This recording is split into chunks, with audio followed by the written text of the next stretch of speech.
प्रदेश में जैसे जैसे माफिया खत्म हुए वैसे मच्छर भी होना चाहिए। Doctor RN Singh. ड्रोन से कराई जाए फॉगिंग तो डेंगू बीमारी पर लगेगा लगाम। उत्तर प्रदेश का पूर्वांचल मच्छर और माफियाओं के नाम से मशहूर था, लेकिन जब उत्तर प्रदेश में मुख्यमंत्री योगी आदित्यनाथ ने वर्ष 2017 में प्रदेश की कमान संभाली तो उन्होंने प्रदेश से माफियाओं को समाप्त करने में काफी हद तक सफलता भी हासिल की। लेकिन जल जनित बीमारी से पनपने वाले मच्छरों की रोकथाम के लिए सरकार द्वारा कारगर उपाय नहीं होने की वजह से आज डेंगू का कहर बरकरार है। मच्छरों का आतंक इस तरह फैला हुआ है कि अब डेंगू के मरीजों की संख्या 200 के पास तक पहुंच गई। बाल रोग विशेषज्ञ व मिशन सेवा इंडिया के संयोजक डॉक्टर RN सिंह ने बातचीत की गई तो उन्होंने बताया कि योगी सरकार ने माफियाओं पे तो बहुत हद तक लगाम लगा दिया है, लेकिन मच्छरों पर अभी लगाम नहीं लगाया जा सका है। उन्होंने कहा कि शासन व प्रशासन ने इस वर्ष रिकॉर्ड तोड़ डेंगू ब्रेकआउट पर नियंत्रण के लिए बहुत सारे इंतजाम करा रहे हैं। इससे सकारात्मक नतीजे आए, इसके लिए कम खर्चीली और आसान तरीका अपनाने के लिए मिशन सेव इंडिया की सिफारिश है कि डेंगू के वाहक मच्छरों पर अंकुश लगाने के लिए ड्रोन से कीटनाशकों का हवाई छिड़काव कराया जाए। तो इससे काफी समय में बहुत से अधिक क्षेत्रों में जमीन की फॉगिंग पहुंच से बाहर सर्वत्र ऊंची इमारतों और दुर्गम स्थानों पर परिणामदायक फॉगिंग हो जाएगी। मच्छर जब नियंत्रित हो जाएंगे तो डेंगू के संक्रमण गति बहुत धीमी हो जाएगी और डेंगू का ग्राफ नीचे आने लगेगा। जनहित बीमारी मच्छरों के बढ़ते प्रकोप की रोकथाम के लिए सरकार द्वारा सही समय पर कारगर उपाय किए जाए तो डेंगू जैसे महामारी से जनता को बचाने में काफी सहूलियत मिलेगी। प्रशांत उपाध्याय, निष्पक्ष में एक मिसाल है 70, 75, 72 साल की आजादी की।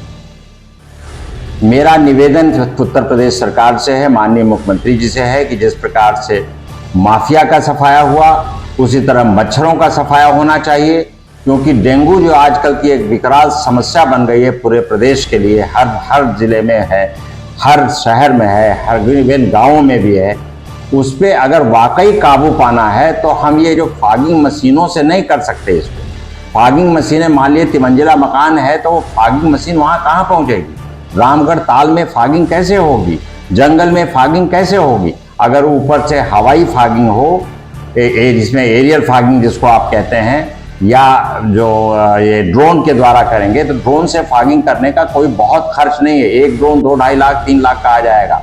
4 ड्रोन अगर एक शहर के लिए आ जाएं तो 3 दिन 4 दिन के अंदर उसको अच्छी तरह फॉग कर सकते हैं। और मेरा दावा है कि मैनुअल ग्राउंड फॉगिंग होती है, अगर लगातार 50 कर्मचारी लगे रहें तो पूरे शहर को फॉग नहीं कर सकते। तो हकीकत ये है, मैं ध्यान आकर्षित करना चाहता हूं जिम्मेदारों का, माननीय मुख्यमंत्री जी का भी, कि अगर लोगों को बचाना है, क्योंकि स्वास्थ्य के क्षेत्र में जितना काम माननीय मुख्यमंत्री जी ने किया है, मेरा दावा है कि आज तक के हिंदुस्तान के, आजाद हिंदुस्तान के इतिहास में किसी राजनेता ने नहीं किया होगा।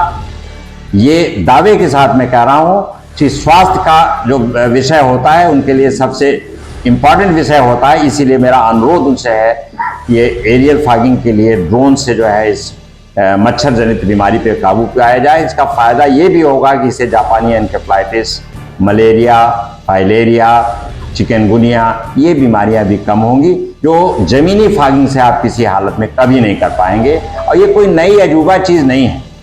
2006 में मेरे रिक्वेस्ट पे सेंट्रल गवर्नमेंट ने जो है यहाँ पे हेलीकॉप्टर एरियल फॉगिंग के लिए भेजा था और राजनीतिक कारणों से हो नहीं पाया, उस पर मत जाइए।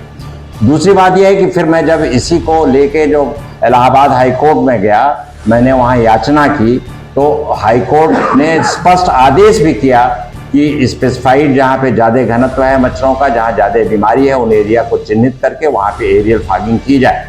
तो ये कोई अजूबा चीज़ नहीं है ड्रोन से फॉगिंग। अब ड्रोन से पिज़्ज़ा आप खा सकते हैं तो ड्रोन से आदमी आप नहीं बचा सकते। बस मेरा इतना निवेदन है कि इस बीमारी पे तत्काल, क्योंकि ये ड्रोन कम समय में ज़्यादा क्षेत्रफल को और कम खर्च में सारे मच्छरों को काबू पा लेगा।